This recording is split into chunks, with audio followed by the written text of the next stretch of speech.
Salut, alors pour cette dernière vidéo, je vais parler de Ghost World de Daniel Klaus, publié dans sa version française chez Cornelius. Donc de Daniel Klaus, c'est le premier bouquin que j'avais lu, et sinon j'avais lu son David Boring, que j'ai beaucoup aimé aussi. Donc c'est vrai qu'en termes de comics, donc vu que je vais quand même essayer de parler d'un comics tous les mois, le comics c'est quand même la sorte de bande dessinée que je lis le moins, par rapport au manga et à la BD franco-belge, largement. Et je ne lis presque pas, j'ai presque jamais lu de bande dessinée aussi de super-héros. Du coup, c'est vrai que quand on parle de comics, les gens s'attendent beaucoup. La première chose qu'on a peut-être en tête, c'est le super-héros. Donc peut-être que je me forcerai un peu à essayer d'explorer un peu ce côté-là de la bande dessinée duquel je suis assez ignorant en fin de compte. Ce sera l'occasion de me forcer un peu à lire d'autres choses, quoi. Mais oui, parce qu'en termes de comics, c'est vrai que moi je suis un gros fan de Charles Burns, j'aime beaucoup Robert Crumb, Daniel Close, là, même si je lis que deux bouquins de lui, c'est vraiment un auteur qui me parle beaucoup. Je suis un grand fan de George Herriman aussi, Crazy Cat. Donc c'est voilà, c'est moins la bande dessinée, c'est plus ce qu'on appellerait un peu une bande dessinée alternative, je pense, dans le domaine du comics. Même si bon, Daniel Close, Robert Crumb, etc., c'est comme des gros auteurs, hein, ils ont tous fait des BD assez cultes, mais c'est pas aussi grand public que peut l'être une bande dessinée de Spider-Man et autres, quoi. C'est une approche assez différente. Une approche qu'on sent déjà un peu plus influencée de la structure, de leur manière d'appréhender leur découpage, etc., un poil plus par la BD franco-belge, justement. D'ailleurs, Charles Burns, il se revendique clairement hein, de RG. Donc dans le cas de Daniel Close, donc on retrouve pas un découpage très excentrique comme on peut retrouver dans justement Spider-Man, avec des grands personnages qui sortent des cases, des découpes en diagonale, etc., comme on peut voir dans beaucoup de mangas également. Avec aussi une mise en couleur, Spider-Man, etc., que- qui peut me rebuter quand même assez fort, ou ce truc très ordinateur, avec des dégradés, on dirait que c'était fait aussi un peu à l'aérographe comme ça, avec des couleurs très vives.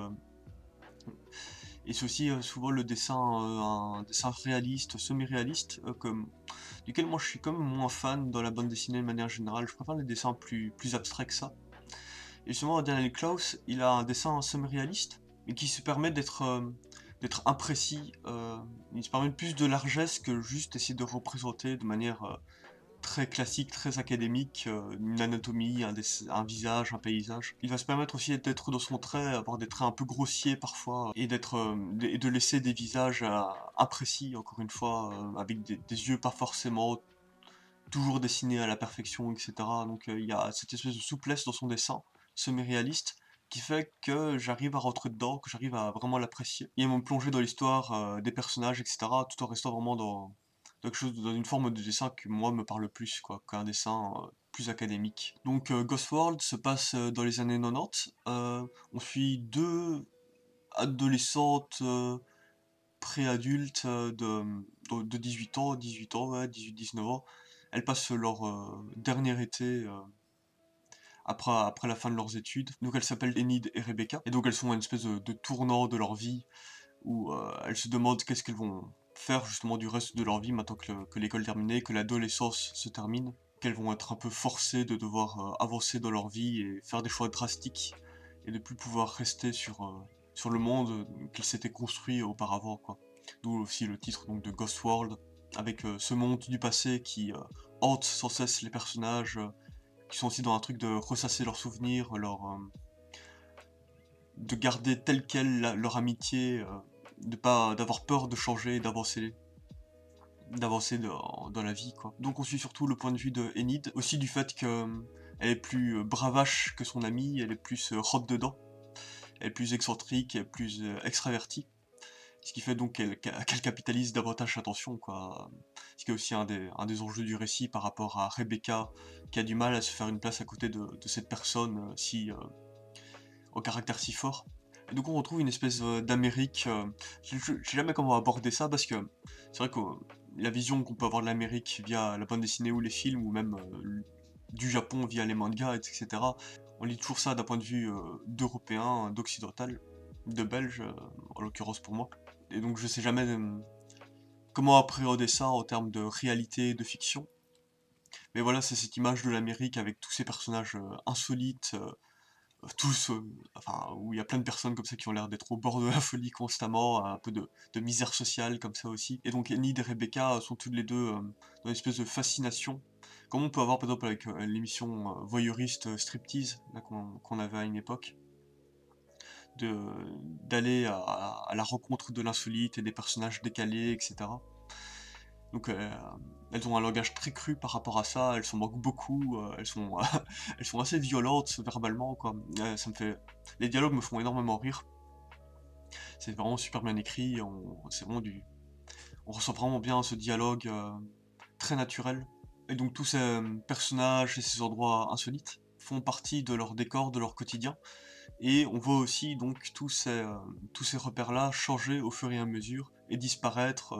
Donc c'est le monde qui s'échappe pour les personnages. Et d'ailleurs les ellipses temporelles qu'il y a entre les cases vers la fin du récit sont plus grandes, sont plus espacées. Il y a une espèce de notion du temps qui s'échappe, de d'emprise sur l'environnement et de temps qui s'échappe pour les personnages, quoi. Et sinon donc c'est un livre découpé en chapitres. À partir du deuxième chapitre, la structure de son découpage prend une forme plus constante, où il va toujours partir sur cette idée de gaufrier. Donc un gaufrier, c'est une page de bande dessinée divisée uniquement en cases de même taille. Donc là, c'est un gaufrier en 9 cases allongées. Donc il va tout le temps partir sur cette même structure, qu'il va faire varier avec des cases de taille différentes, en fusionnant, on va dire, ces cases de même taille, quoi. Le fait de raconter quelque chose de très quotidien, on nous présente tout au long du récit que des personnages qui discutent entre eux. C'est assez dur à mettre en scène, quoi, pour garder quelque chose de dynamique, etc. D'ailleurs, Daniel Close fait énormément varier ses plans. La caméra, elle cut dans tous les sens, elle tourne dans tous les sens. La plupart du temps, quand il va garder un même axe de plan d'une case à l'autre, c'est parce qu'il va zoomer sur le plan en question, quoi. Sinon, il fait vraiment tourner, encore une fois, sa caméra dans tous les sens.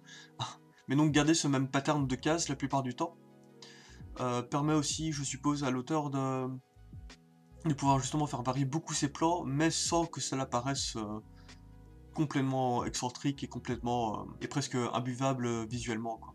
On garde quelque chose d'un poil monotone au niveau de la structure pour pouvoir faire varier davantage les plans à l'intérieur, quoi. Et donc ça donne aussi une espèce d'efficacité directe du découpage pour le lecteur, ou qui donne donc une lecture en déroulé comme ça, comme une espèce de papier à musique.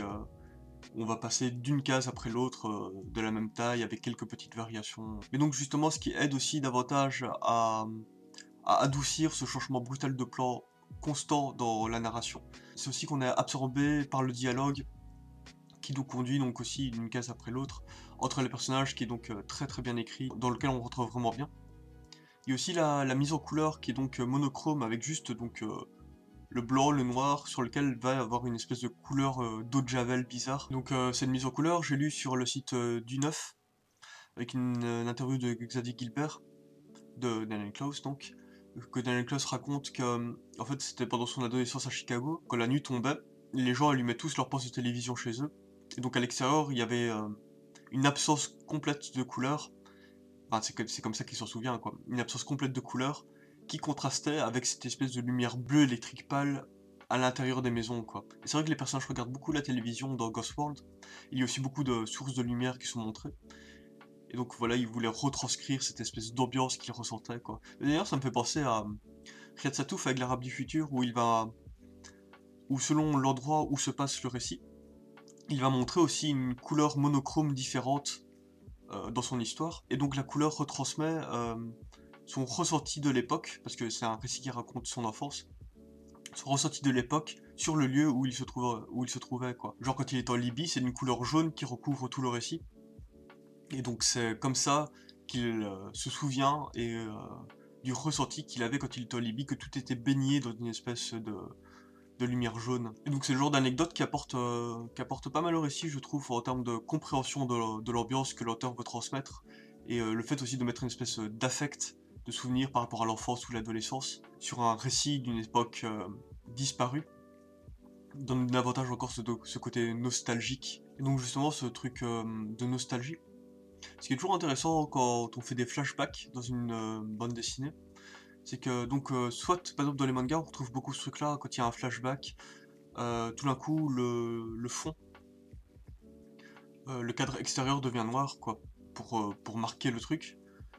Mais aussi dans certaines bandes dessinées, comme ici, il n'y a pas de coupure nette entre le flashback, le récit raconté par un personnage sur donc une histoire du passé, et le reste du récit. Donc le présent et le passé se mélangent très bien dans une page de bande dessinée, ce qui est toujours intéressant aussi pour porter un propos sur des personnages qui ressassent un passé, qui comme ici, donc comme j'expliquais avec Enid et Rebecca, qui ont un peu peur de l'avenir, qui sont beaucoup sur leurs acquis et sur leurs souvenirs. Donc Daniel Klaus te montre ça de deux manières différentes. Soit il y a Enid qui raconte donc quelque chose qui s'est passé dans sa journée ou le jour d'avant, je sais plus. Où là, il n'y a vraiment aucune différence en termes de mise en scène, de cases, etc. Entre son récit et le moment où elle raconte son récit, donc le présent. Soit Daniel Klaus va changer le pattern de ses cases et le mettre en 6 cases au lieu de 9, divisé sur le page, sur le cadre, et va aussi donc effacer le contour des cases, ce qu'il va faire également dans un moment où Enid est dans un moment de fantasme dans son lit. Et donc justement le récit où où le cadre s'efface, et le moment où elle raconte la première fois qu'elle a couché avec un gars. Et donc elle sous-entend bien que c'est une histoire qu'elle a souvent racontée. Et donc tout d'un coup il y a aussi un, un petit encadré narratif avec une narration plus de roman qui se met en place. Et donc c'est parce que ça retranscrit le fait que le personnage donc encore une fois l'habitude de raconter ce récit et qu'elle le représente donc plus comme une histoire qu'elle raconte quoi, plutôt que une anecdote qu'elle retranscrit. Je sais pas si j'explique bien la nuance. Et elle met quelque chose de plus narratif, de presque plus fictionnel dans un récit qu'elle a souvent eu l'occasion de raconter, où elle maîtrise bien les éléments, etc., qu'elle met en place dans son histoire, quoi. Et donc ces deux formes de manière de raconter une anecdote est montrée dans un même chapitre, et donc on peut d'autant plus les mettre en parallèle, et c'est assez intéressant, quoi. Et donc ça contraste par rapport à l'autre récit dont je parlais, qui elle qui donc là raconte une anecdote sur ce qui s'est passé plus tôt dans la journée, et qui donc est beaucoup plus direct et va directement se fusionner avec les remarques et tout ça que son ami va faire au téléphone pendant qu'elle raconte son récit. Et donc là on lit de la même manière l'anecdote que le moment présent, et c'est quelque chose de beaucoup plus organique forcément. Et donc ça retranscrit mieux une conversation téléphonique que tu peux avoir avec une pote pour raconter un moment dans ta journée, quoi. Donc voilà, Daniel Klaus, toujours une valeur sûre, hein. On peut aller beaucoup piocher de choses dans ce récit, je pense, d'un point de vue personnel, parce que on peut trouver beaucoup de... Il y a peu de choses, enfin, plein de choses ne sont pas expliquées, on peut les trouver des symboliques à gauche à droite avec l'auteur qui se met en scène à un moment de manière vraiment drôle, au sein même du récit.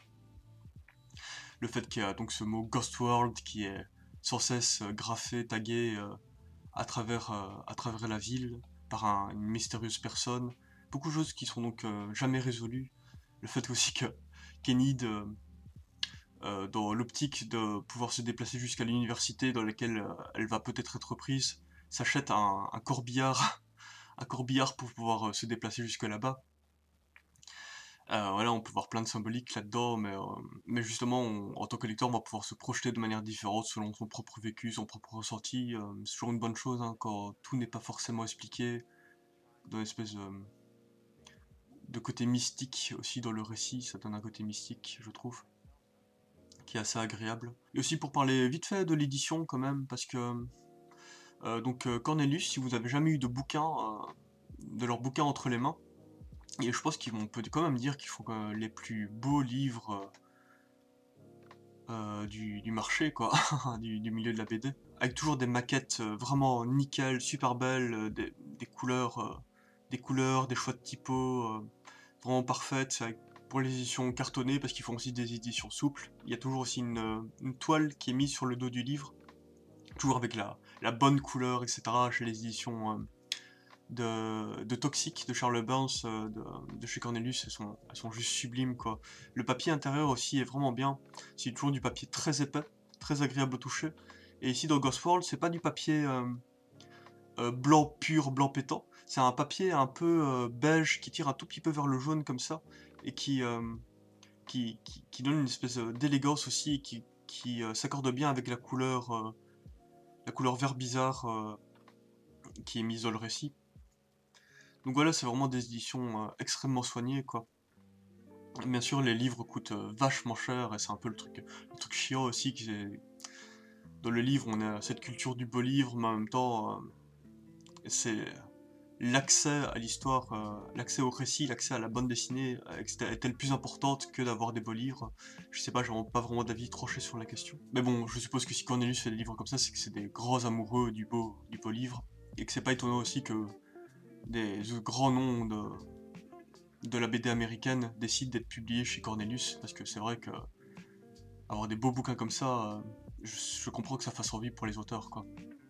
Mais donc voilà, c'est terminé pour cette première lecture du mois, de la chaîne et de l'année. Et donc, dernière chose, je suis pas forcément quelqu'un qui suit beaucoup l'actualité de la bande dessinée, déjà parce que c'est compliqué, il y a trop de choses. Je suis assez peu de séries, vraiment où j'attends, ah punaise, vite le prochain tome, etc. En gros, maintenant je vais suivre Donjon pour ça. Il y a Ralph Azam aussi, de Trondheim, que j'aime beaucoup suivre, assez bien en étant d'être à jour. L'Atelier des Sorciers, un manga, que là je suis vraiment hyper fan et j'achète Day One à chaque fois. Mais sinon, voilà, pour des lectures de moi, je sais que c'est plus traditionnellement, on parle davantage dans ce genre de vidéos de sorties, d'actualité, etc. Je vais quand même essayer d'un peu le faire, ce sera l'occasion de le faire, mais ce sera pas forcément toujours le cas, parce qu'il y a plein de bandes dessinées dont j'aimerais parler, d'auteurs que j'aime bien, etc., que j'ai beaucoup lu, et beaucoup relu. Et donc voilà, je ferai un peu au fil de mes envies, c'est quand même le mieux. Si je me mets trop de contraintes, je sais que je ferai pas les choses et que je lâcherai assez vite l'affaire.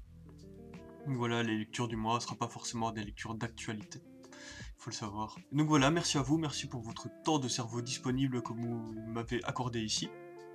J'espère que vous serez content de l'avoir utilisé, d'avoir dépensé donc ce temps de cerveau de cette manière-là, hein. Le but c'est de ressortir satisfait, quoi.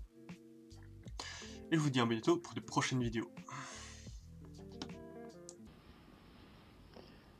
Un a priori de ciel bleu, sans nuages, par exemple dans Bim Bam Boum, c'est une île, il n'y a pas de serpent, pas de morbac, il n'y a rien. Tout est clean, super clean. C'est génial. Alors pour un enfant, de voir un ciel bleu, c'est magique. C'est magique.